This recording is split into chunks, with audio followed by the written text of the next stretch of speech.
Hey guys, and welcome to a brand new video here on FPL Now. Today we're going to be going over an updated wildcard draft for Game Week 4. So if you're excited for the video, drop a like down below. Leave a comment if you decided whether you're playing your wildcard over the international break or not. Subscribe if you're brand new, and let's get into the video. So, starting things off, let's go over this updated wildcard draft. So the main part of this wildcard draft is that there is no Haaland, and instead I've spread the funds over the remainder of the team to really bolster some of the players. Again, we made a Haaland wildcard draft last week, and I still think that's very, very strong. But obviously Haaland is very, very expensive, and so if you drop him down to like an 8.59 mil striker, you've got like 5-6 mil to mess around with, and you can put that into the rest of your team and really strengthen it. Even though I still think Haaland will do very well, especially with Man United at home coming up. Obviously he's got I think like Burnley at home as well coming up or something like that. He is a player that's going to be heavily captained, and it could hurt you, but hopefully you'd like to think the rest of the players that you're bringing into your team with that Haaland money will kind of match him in total. But either way, we've got this wildcard draft if you want to go without Haaland, and then obviously last week's if you wanted to go with Haaland. I mean, you could just go without Salah as well if you really wanted to. Salah isn't also a necessity this season as of right now. We're very, very early on into the season, but he hasn't been very strong this so far. But again, it only takes like a good couple of goals or something against Burnley away this week, and then he's straight back into everybody's plans. But anyway, let's take a look at the goalkeepers and the defenders. So we've gone Raya and Dubravka in goal. So because you're wildcarding now, I feel like you'll still want some form of Arsenal defense soon when the fixtures do turn very, very well for Arsenal, because they haven't had a great start to the season in regards to the fixtures they've had, and they still have a couple of tough ones coming up with City at home and Newcastle away. But after that, the fixtures are very nice, and if you're wildcarding now instead of later, then you'll probably want to have at least one Arsenal defender in your team ready for that. And I think Ray is obviously like the cheapest one you can kind of bring in. You've got Calafiori, you've got Gabriel, players like that. They're a little bit more expensive than Raya. And you know Raya is not going to lose his spot as well. So Raya's got Forest at home this week, and then obviously you've got Dubravka. You could just go for back-to-back home fixtures against Forest really in Game Week 4 and then Game Week 5. But then of course you will have Newcastle away, who don't look very strong at the moment. Obviously they have brought new strikers now. We'll have to see how they adapt and stuff. But as of right now, I don't think, and from an attacking point of view, Newcastle are not that strong. They couldn't even score against Leeds. Not that Leeds are bad, but obviously you think if they're going to score against the team, it's probably going to be Leeds rather than Arsenal. Rather than Arsenal. But that's why I've gone for Raya. And then again, you could play him against City at home. You could play him Dubravka, who's got Forest home. It's really up to you that week. But either way, those are the two goalkeepers. And then at the back, we've gone for Van de Ven, Senesi, Virgil van Dijk, Munoz, and I've also gone for Rodon as well. So there's no Esteve here, just simply because I don't think you need to really double up on Burnley defense with the fixtures that they've got coming up, like Liverpool at home, Forest at home, City away, Villa away. Some tough fixtures there, and I don't think you need double defense. If you do have an injury to, like, you know, Van de Ven or Senesi or whatever, I think Rodon's just got better fixtures. He is flagged at the moment. I think that's just one of those international flags. I think that he will be absolutely fine. A lot of players do kind of, especially when it's just friendlies and stuff. I mean, not necessarily friendlies for every country right now, but yeah, for a lot of the times they just kind of come back early, just so obviously they don't get a potential injury on international break. But that's why I've gone for Rodon. But your main kind of quad defenders here are Van de Ven, Senesi, Virgil van Dijk, and Munoz. The ones I'd be playing every week are Senesi, Virgil van Dijk, and Munoz until like a bad fixture comes around, because Munoz, we know how attacking he's been in recent seasons. Sunderland at home, West Ham away coming up in the next two very, very nice fixtures, especially from an attacking point of view. I think Munoz is going to do very well there. I've gone Virgil van Dijk as well with the fixtures that they've got coming up. Burnley away, Everton at home. Very good for DEFCON. Liverpool defence has been a little bit shaky. Again, if Mark Gay did transfer to Liverpool, I think, you know, for 4.5 mil, he would, I think he's 4.6 now, he would have been in everybody's team, you know, 100%, because I feel like he just slips in right next to Virgil van Dijk over Konate, but obviously that transfer didn't go through. But Virgil van Dijk, just because he is the kind of presence of that back line. But again, they haven't been super strong defensively. I know they just kept a clean sheet against Arsenal, but I think that was always going to be one of those cagey affairs. But either way, Virgil van Dijk, Senesi, again, just an absolute DEFCON machine. Only player, I think, in the game right now to get a DEFCON every single game. And Brighton at home is not bad. Newcastle home, as I just said, Newcastle not very good attacking-wise so far this season. Then they've got Leeds away, which is a good fixture. Fulham at home, Palace away. You know, not terrible fixtures over the next 5 for Senesi. And like I say, he's very, very good for bonus points, very good for clean sheet potential, very good for DEFCON.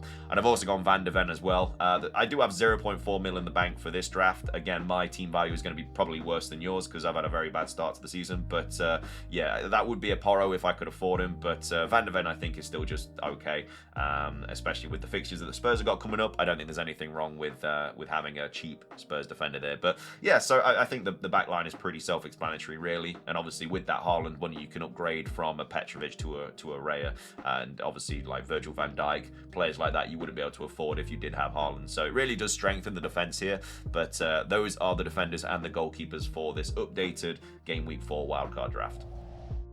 Moving on, let's go over the midfielders. I don't think this has really changed at all, to be fair, with the Haaland draft and without the Haaland draft. I think it's mainly the defense that have kind of been like bolstered by it. But I still think if you're on wildcard this week, I think that this is arguably the best midfield you can have right now, which is Semenyo, Jack Grealish, Mo Salah, Paqueta, and then also Kudus as well.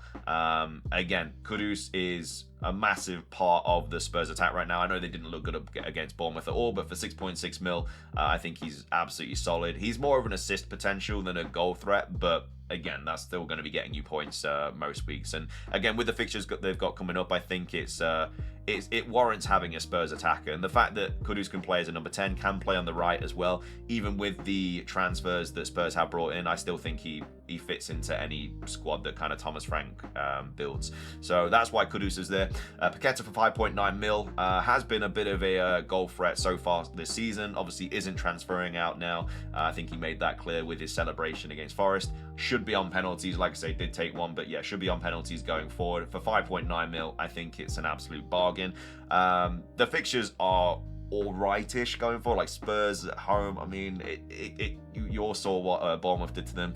Palace at home, again, it depends on the day. Everton away, you know, he's mainly in there just because he's a cheap penalty taker, and he also rotates very, very well with Jack Grealish. I think we spoke about this. I think it was Dewsbury Hall instead of Jack Grealish on the Haaland draft.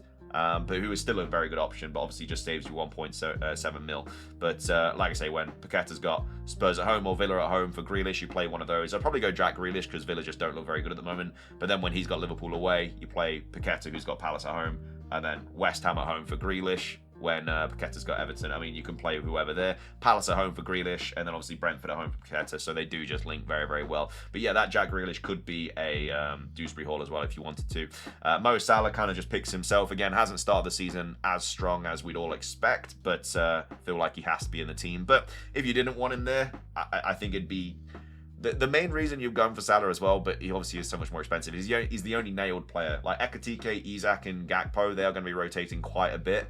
And you don't want to have a Liverpool player benched for like a Burnley away or something and then have to watch Salah potentially go and score like 1 or 2. It's not going to be a very nice situation. So you're also paying for that. Whereas with the City attack, I guess there's a little bit the same with the City attack. You never know who's going to start apart from Haaland, but obviously you're paying for that with that 14 mil price tag. And then Semenyo has just been very, very good so far this season. I think he's probably going to be like 8 mil if he keeps going how he is. He's going to be 8 mil before we know it. But yeah, he's just started so strong. And like I say, Bournemouth look very good at the moment. So yeah, the midfield kind of picks itself. Whether you've got Haaland or not, I think the only player that really changes is Grealish down to Dewsbury Hall just to save you that 1.7 mil. But either way, those are the midfielders for this Game Week 4 wildcard draft.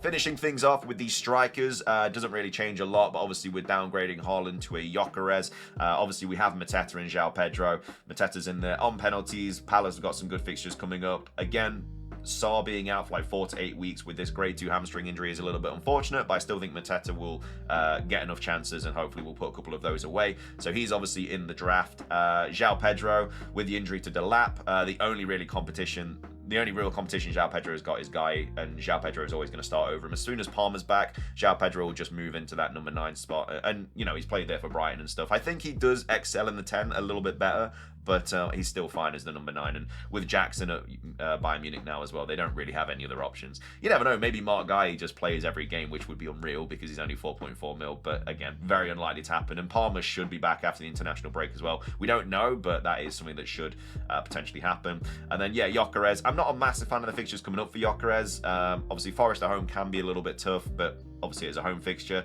City at home, I mean, City's defense has also been very bad so far this season, so I think Arsenal can definitely kind of utilize that for their advantage. And then Newcastle, again, haven't been great with everything that's gone on with them. And then after that, you've got some pretty nice fixtures. You've got West Ham, Fulham, etc. So it's just the next 3 that you really have to get through with Gyökeres. Should be on penalties as well. I don't know if he's going to be on penalties with or without Saka on the pitch, but you'd like to think he would be. I think Saka did miss a couple last season, and obviously Gyökeres, he is the new striker, so you'd like to think he'll take them. But for 9 mil, I think he's all right. And yeah, after these next 3 fixtures, you've got him in your squad ready for the Arsenal fixture changing. So yeah, like I say, personally, I prefer the Haaland draft just because I think it's not that it's stronger because obviously you've got more money elsewhere, but the defenders that you're bringing in, like Virgil van Dijk, obviously solid, but Liverpool haven't been fantastic. Like Munoz is obviously great to have, but then you can also have like a Mark Guy instead. So it's one of those really. Instead of Porro, you have Van de Ven, etc. And the only real issue in the midfield is obviously going from Grealish to Dewsbury Hall, but Dewsbury Hall is still decent. And then apart from that, yeah, like the only thing you're really changing is the goalkeeper as well. And Petrovic over Raya, it's not a massive situation. So it's really if you want to spread the funds or just bring in Haaland. I personally prefer Haaland, especially with that Burnley at home fixture coming up. And Man United at home this weekend, but it's each to their own. I've given you 2 wildcard drafts though, so obviously if you are on it this week, you just kind of pick one of those, or you just pick one without Salah if you want to do that. But I don't think that's the best idea, just simply because you don't know who's starting for Liverpool over those 2 fixtures. But either way, that's everything from me. If you enjoyed the video, drop a like, leave a comment. Are you wildcarding this week? Subscribe if you're brand new, ring the notification bell. Have a fantastic rest of your day, and until next time, peace.